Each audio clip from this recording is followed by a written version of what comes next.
Welcome back, everyone. Today we're going to be looking at a direct layer height comparison between the 0.04 millimeter, 0.06 millimeter, and 0.08 millimeter layer height. So I'm going to run a test using three different printouts here, starting with a guy hiding in a box that you might recognize from a classic 90s stealth game, alongside a generic torso and some rock terrain bits here. Now, all of these items, all these models here were sliced using the exact same parameters in Orca Slicer, using the exact settings aside from the layer height. So I'm using my default 0.06 layer height setting profile. However, I'm just simply changing the layer height. So the same strength, tab settings, the same speed settings, everything else exactly the same, just literally changing the layer height from the 0.04 all the way up to the 0.08.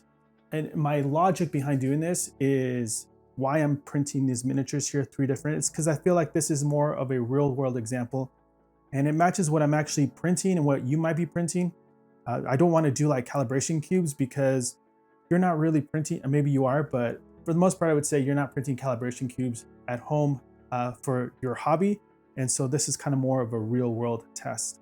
Now the stealth box here, the miniature, was printed vertically. I kind of used the Orca Slicer and I put the box upside down vertical, and that's going to show the most layer lines. I always kind of advise, if you're printing miniatures, a little slight angle will reduce that, but for the purposes of this, we're going to print these boxes completely upside down, and as well as the legs on the stealth box dude.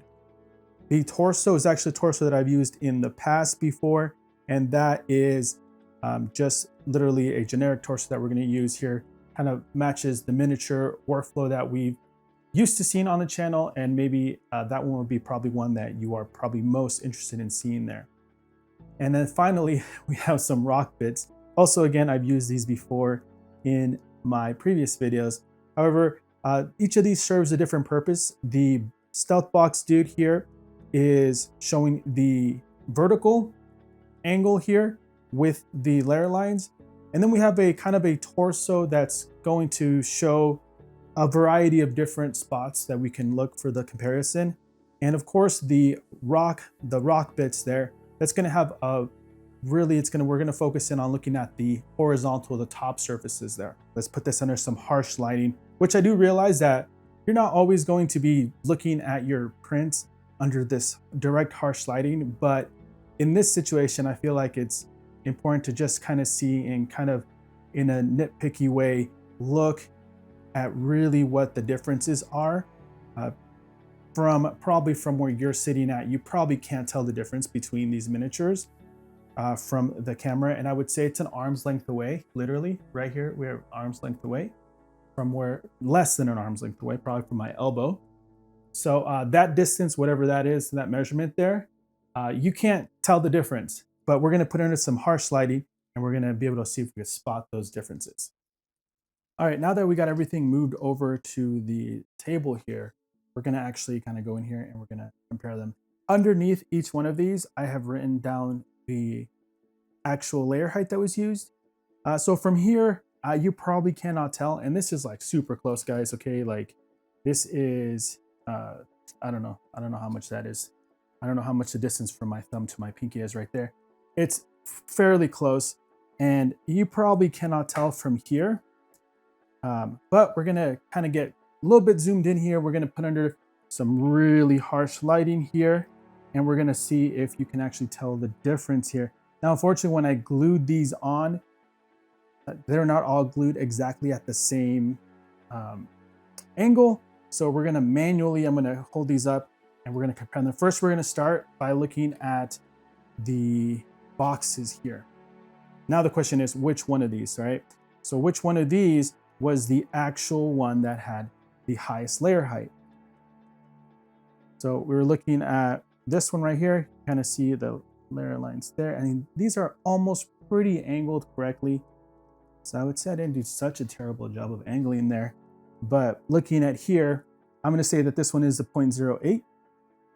So let's do a little comparison again one more time here. Let's put these here. And let's angle these ones together. And again, they are right there, pretty close right there. So, yep, this is the 0.8 right here. This is an 8. That looks like a B, but this is the 8. So this is the one. Layer line's most visible here on the vertical steps there. And then now it's a matter of going to these two right here and figuring out which one of these is the 0.8. And again, those are pretty close right there. But can you tell? Can you tell the difference? Well, let's see. Let's look at the left one. The left one is the 0.6. So now that you know, can you spot that out? So that means this one right here on my right is the 0.4, 0.04. And I would say looking at this now, you can kind of see a little bit more of the layer lines there. I don't know why my voice went high pitched like that, but I'm gonna see here. So we have the 0.06, the 0.04 on the right, and then we have the 0.08 on the left. So using the exact same settings, this one here, I am going to put the time of print here on here. I'll put them all on there for you guys to see how long it took me to print every single one of them. There isn't a huge difference between these two on the left, but definitely the smaller layer height you go, right, the large print times. The biggest difference is noticeable probably in going from the 0.08 to the 0.04. I think that's where you're going to see the biggest. So there you go. So I'm going to put these in order here. And there we go. But yeah, so again, most notable on the top surfaces. When it comes to the actual details though there, I would say it is a little bit noticeable on the top of the grenade here that this is a 0.8, like just on that little surface right here on top. Right here you can kind of see, and again, because that's a top surface of the grenade, you can kind of see that. When it comes to the other parts, from the 0.04 to the 0.0, you can definitely see more pronounced layer lines on there, and these were all done printed exactly the same. The top of the grenade, because it's a flat surface there, you can kind of see that. So definitely the largest difference does come from those top surfaces, and it's most noticeable in that area where the vertical surfaces, the horizontal surfaces there. But I would say, if I had to guess without looking, I would say this one right here is the one that has the highest layer height, I would say. And that's only because I can see it. Let's see if I'm right. Real time, I am correct. I am correct on that one.